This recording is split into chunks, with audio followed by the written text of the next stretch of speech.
हे भगवान, इससे तो मेरी भगवानपुर वाली बहन ने जो रिश्ता बताया था वही लड़की अच्छी थी। ये आपकी जीजी ने ना जाने कौन से जन्म का बदला लिया, जो ये मध्यम वर्गीय परिवार की होम साइंस लेकर पढ़ी लिखी लड़की के साथ मेरे बेटे का रिश्ता करवा दिया। बताओ भला, ये बहू तो एक बात किसी की सुनती नहीं है, और गुमान तो इसके माँ बाप को इतना था कि उनकी बेटी से ज्यादा गुणवती दुनिया की कोई लड़की नहीं, पर ये तो बस अपने ही मन की करती है। मैंने सोचा था नई नई ब्याही है, कुछ नहीं आता है, तो धीरे धीरे बताऊंगी तो सीखती जाएगी, पर अब लगता है कि ये मेरी बात एक कान से सुनती है और दूसरे से निकाल देती है। क्या पूरी जिंदगी मैं इसे सिखाती ही रहूं? कामिनी जी अपने पति सोहन बाबू से कहती है। सोहन बाबू बोले, भाग्यवान, अब एक ही बात तुम पिछले 3 महीने से बहू को बोले जा रही हो, वो भी बेचारी कितना सुनेगी। अरे कभी उसके काम की सराहना भी किया करो, पर नहीं, तुम तो हर वक्त उसके काम में खोट ही निकालती हो। एक लड़की शादी के बाद अपनी आंखों में नए संसार और अपनेपन के सपने लेकर ससुराल आती है, सास ससुर में अपने माता पिता को ढूंढती है। अब अगर वो प्रेम उसे वहां नहीं मिलेगा तो कितना मन लगाकर वो काम करेगी, तुम ही बताओ। कामिनी जी बोली, हाँ हाँ, आप तो बोलेंगे ही, क्योंकि बहू का रिश्ता आपकी बहन जो लेकर आई थी, और वैसे जब मैं आपके घर आई थी तो आपकी माँ ना जाने मुझ पर कितना प्यार लुटाती थी ना, और ऐसा मैंने क्या कर दिया जो आपकी लाडली नेहा बहू कुछ सीख तक नहीं पाती है। सोहन बाबू धीरे से बोले, कामिनी, झूठ बोलूं तो अगले पल बहरा हो जाऊं। तुमने बहू को, इस घर को और घर के लोगों को जानने का मौका ही कहां दिया। शादी के 4-5 दिन बाद ही घर के सारे कामकाज तुमने उस बेचारी के सिर मढ़ दिए, और खुद सिर्फ उसके हर काम पर नजर रखती हो और उनमें कमियां निकालती रहती हो। ये भला कोई अच्छी सास की निशानी है? बताओ। खैर, तुम जानो और तुम्हारी रसोई जाने, मुझे तो माफ करो। इतना कहकर सोहन बाबू वहां से चले गए। दरअसल अभी कुछ महीने पहले ही नेहा और मानव की शादी हुई थी। नेहा एक पढ़ी लिखी सर्वगुण संपन्न लड़की थी और मानव एक खाते पीते बड़े घर का लड़का था। दोनों परिवारों की रजामंदी से ये शादी हुई थी, पर कामिनी जी की अपनी बहू के लिए उम्मीद थी जो खत्म होने का नाम नहीं ले रही थी। एक रोज नेहा ने खाना बनाकर टेबल पर लगाया। उस दिन खाने में नमक हल्का सा ज्यादा हो गया था। उसने सोचा इतने से नमक में कोई नाराज नहीं होगा, और हुआ भी वैसा ही। मानव खाना खाकर दफ्तर चला गया और सोहन बाबू खाना खाकर अपनी मंडली में बैठने बाहर चले गए। थोड़ी देर बाद कामिनी जी पूजा पाठ करके जैसे ही खाना खाने बैठी, चिल्लाते हुए बोली, कुछ सिखाया नहीं तेरी माँ ने? ढंग से एक काम करना नहीं आता तुझे? मैं कह रही हूँ काम करना सीख लो, वरना अच्छा नहीं होगा। नेहा ने चुपचाप गाय की तरह हाँ में सिर हिलाया और दूसरा काम करने चली गई। लगभग ये रोज की कहानी हो गई थी। मानव के सामने कामिनी जी नेहा को एक शब्द नहीं कहती थी, और जैसे ही घर के पुरुष घर के बाहर जाते थे वो राशन पानी लेकर बहू पर चढ़ जाती थी। कामिनी जी वहीं बैठकर सब्जी का स्वाद ले रही थी। तभी नेहा गंदे कपड़े लेकर वॉशिंग मशीन की तरफ बढ़ी तो कामिनी जी चिल्लाते हुए बोली, अरे ओ महारानी, कपड़ों का बोझ उठाकर कहां मशीन की तरफ चल दी? बाप के घर में साबुन घिसते घिसते समय बीतता होगा, और यहाँ है कि शरीर को थोड़ी सी मेहनत नहीं करने देती। तुम्हें पता नहीं कि मशीन चलाने से बिजली का बिल कितना ज्यादा आता है? बिजली का बिल क्या तुम्हारा बाप भरेगा? चुपचाप बैठकर हाथ से कपड़े धो लो, वरना। नेहा ने अपमान का घूंट पी लिया और कुछ ना बोली, क्योंकि उसकी माँ कहती थी कई बार चुप रहने में ही भलाई होती है, क्योंकि दीवार में सिर मारने से दीवार को नहीं बल्कि खुद को नुकसान पहुंचता है। यही सोचकर नेहा चुप हो गई और कपड़ों को बाथरूम में ले जाकर धोने लगी। पर काम कर करके नेहा की हालत खराब हो गई थी। समय बीता और रक्षाबंधन का समय आया। नेहा अपने मायके जाने की तैयारी कर रही थी तो कामिनी जी वहां आई और बहू का एक एक सामान उठाकर देखा और बोली, बिना मुझे दिखाए कोई सामान मत ले जाना, और हाँ, शादी में तेरे बाप ने मेरे बेटे को कुछ नहीं दिया, तो इस बार जाओ तो अपने बाप से 4 पहिया गाड़ी के लिए कह देना। मोटरसाइकिल से मेरा बेटा बैंक जाता है, कितनी धूप लगती है, वहां सांवला होता जा रहा है। अरे कम से कम एक 4 पहिए वाली गाड़ी ही दे दे। खुद तो आईने के सामने सजती रहती हो, कभी तुम्हारे पति का खाली गला दिखा? क्या एक सोने की चेन भी तुम्हारा बाप नहीं दे सकता? नेहा कुछ नहीं बोली और चुपचाप मायके चली गई, लेकिन वहां जाकर इस बात का जिक्र भी उसने नहीं किया।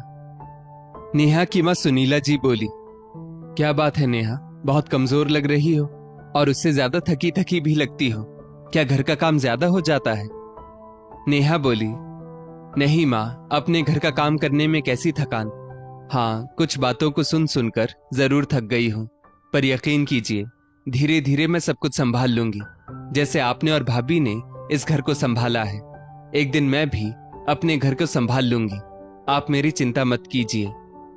एक हफ्ते बाद मानव नेहा को लेने उसके मायके गया और उसे घर पहुंचाकर वो तुरंत ही ऑफिस के काम से दूसरे शहर चला गया। मानव के जाते ही कामिनी जी नेहा के आगे पीछे घूमने लगी और कहने लगी, मैंने जो कहा था क्या वो तुमने अपने माँ बाप से कहा? नेहा कुछ नहीं बोली, कहती भी क्या, क्योंकि नेहा खाली हाथ जो वापस आई थी। कामिनी जी ये देखकर उस पर बहुत चिल्लाई, तुझे कहा था ना कि अपने बाप से मानव के लिए चेन और गाड़ी की बात करना, खाली हाथ आने की तुम्हारी हिम्मत कैसे हुई? अभी फोन लगाओ अपने बाप को, वरना। जैसे ही कामिनी जी ने बाप का नाम लिया, नेहा के सब्र का बांध टूट गया और वो भी ऊंची आवाज में बोल पड़ी, वरना वरना क्या करेंगी माँ जी? क्या कर लेंगी आप? मुझे वापस मायके भेजेंगी तो सुन लीजिए, ये घर जितना आपका है, अब इस घर पर मेरा भी उतना ही हक है। और अगर अपने बेटे की दूसरी शादी करने की सोच रही हैं या भूल से भी मन में ख्याल आए तो भूल जाइए, क्योंकि मैं आपके बेटे को तलाक तो नहीं देने वाली हूँ, बल्कि आप लोगों को जेल जरूर भिजवा दूंगी। और आप मेरे साथ इससे बुरा और क्या कर सकती हैं? बताइए मुझे, क्या मुझ पर हाथ उठाएंगी? भूल से भी सोचना मत, क्योंकि मैंने स्कूल में भले ही होम साइंस लेकर पढ़ाई की थी, पर उसमें भी चाकू छुरी और बेलन चलाना बहुत अच्छे से सीखा है। तो अगर आपने हाथ उठाने की गलती की ना, तो उस हाथ के साथ ऐसा कुछ करूंगी कि फिर वो हाथ किसी लायक नहीं रहेगा। कामिनी जी जोर जोर से बोलने लगी, हाय हाय, देखो तो इस लड़की को किस तरह से अपनी सास से बात करती है। आज तक इतनी ऊंची आवाज में मुझसे किसी ने बात नहीं की होगी। यही सिखाया है तुम्हारे माँ बाप ने कि अपनी सास से ऊंची आवाज में बात करो। नेहा बोली, मेरे माँ बाप ने मुझे बड़ों की इज्जत करना सिखाया, पर साथ ही ये भी सिखाया कि अपनी इज्जत की रखवाली भी तुम्हें खुद करनी होगी। और सुनिए माँ जी, मेरी आवाज अगर आज ऊंची हुई है ना, तो इसके लिए मुझे आपने मजबूर किया।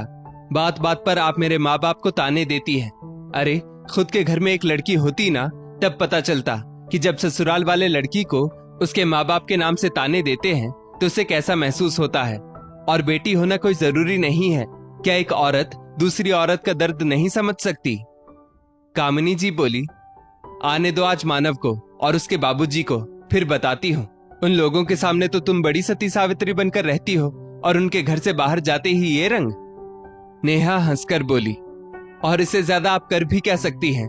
रो धोकर अपने बेटे और ससुर जी को दिखाएंगी, मेरी शिकायत करेंगी। ये सब करके आप परिवार वालों को मेरे खिलाफ करना चाहती है ना, तो सुन लीजिए, मैं भी एक औरत हूँ। ये रोना धोना और नौटंकी दिखाना मुझे भी भली भांति आता है। और हाँ, आज के बाद मुझे ज्यादा परेशान करने की कोशिश की तो पुलिस में जाकर रिपोर्ट दर्ज करवा दूंगी। इसलिए भलाई इसी में है कि आराम से घर में रहिए, बहू के हाथों की सेवा का आनंद लीजिए और मुझे भी जीने दीजिए, वरना। चुप रहने वाली नेहा की बुलंद आवाज सुनकर कामिनी जी का गला सूख गया। उन्होंने सोचा भी नहीं होगा कि सीधी सादी बहू इतना कुछ भी बोल सकती है। पसीने से तरबतर कामिनी जी की सांस फूलने लगी। तभी सोहन बाबू बाहर से आए और बोले, क्या बात है कामिनी, तुम्हारे चेहरे पर 12 क्यों बजे हैं? तभी नेहा पानी का ग्लास उनके सामने करते हुए बोली, कुछ नहीं पापा जी, मम्मी जी टीवी सीरियल देख रही थी। 100 दिन सास के 1 दिन बहू का। लगता है इन्हें वो सीन पसंद नहीं आया। लीजिए माँ जी, पानी पी लीजिए। सोहन बाबू हंसते हुए बोले, ये तो होना ही है बहू, आखिर बर्दाश्त कोई कितना करेगा। चलो तुम दोनों सास बहू बात करो, मैं थोड़ा फ्रेश होकर आता हूँ। सोहन बाबू के जाते ही नेहा बोली, माँ जी, अगर आप चाहती हैं कि मैं इस बात का जिक्र पापा जी से या इनसे ना करूं, तो विश्वास रखिए मैं कभी नहीं करूंगी। लेकिन यदि आप चाहती हैं कि मैं आपकी इज्जत करूं, तो आपको भी हमारे रिश्ते की इज्जत करनी होगी। तो इसके लिए आपको अपने व्यवहार में सुधार लाना ही होगा, और इसी में हम दोनों की भलाई है। इतना कहकर नेहा रसोई में सोहन बाबू के लिए चाय बनाने के लिए चली गई। नेहा के जाते ही कामिनी जी ने एक सांस में पूरा ग्लास पानी पी लिया। रात को जब नेहा ने पूरे परिवार के लिए खाना बनाया, तो हर रोज की तरह आज घर में शिकायतों का टोकरा नहीं, बल्कि शांति का माहौल था। सब खाना खा रहे थे। सोहन बाबू ने आश्चर्य से कामिनी जी की तरफ देखा और बोले, कामिनी, ठीक हो ना? मानव भी बोला, हाँ माँ, आज आप चुप चुप हैं, क्या बात है? खाने में नमक या मिर्च ज्यादा है क्या? नेहा बोली, हाँ हाँ माँ जी, बताइए ना, कोई कमी है तो मैं आगे से ध्यान रखूंगी। कामिनी जी चुपचाप खाना खा रही थी। आज वो खाने में कोई नुक्स नहीं निकाल रही थी। ये देखकर पूरा घर हैरान था।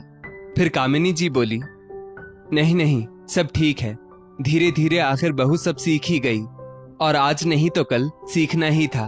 मैं भी जब घर में आई थी तो छोटी मोटी गलती तो मुझसे भी होती ही थी। नेहा मुस्कुरा रही थी। सोहन बाबू बोले, हाँ भाई, रसोई संभालना कोई आसान काम थोड़ी है, और वैसे भी इस परीक्षा से तो हर औरत एक ना एक दिन गुजरती है और फिर एक संपूर्ण माँ बहू बनकर उभरती है। पर बेहतर है एक दूसरे को सहयोग देना चाहिए, ना कि उसकी गलती निकालनी चाहिए। क्यों कामिनी, सही कह रहा हूं ना? शिकायत तो दूर की बात है, कामिनी जी अब किसी बात पर अपनी राय भी नहीं रखती थी। सबके जाने के बाद नेहा ने हाथ जोड़कर कामिनी जी से कहा, मैं अपनी आवाज ऊंची करने के लिए आपसे माफी चाहती हूँ, पर आप भी तो सोचिए माँ जी, कोई भी लड़की माँ के पेट से बुरी नहीं होती। वो तो ससुराल के हालात और ऊंची आवाज करने के लिए उसे सामने वाले ही मजबूर करते हैं। तो आपसे इतनी ही विनती करूंगी कि आगे से अगर मुझसे कोई गलती हो तभी मुझे टोकिएगा। बिना बात के बार बार टोकने से अगला इंसान भी अपना संतुलन खो सकता है। चलती हूँ, शुभ रात्रि। कामिनी जी चुपचाप पानी पीकर अपने कमरे में जाकर सो गई। सोहन बाबू आश्चर्य में थे पर मुस्कुरा रहे थे।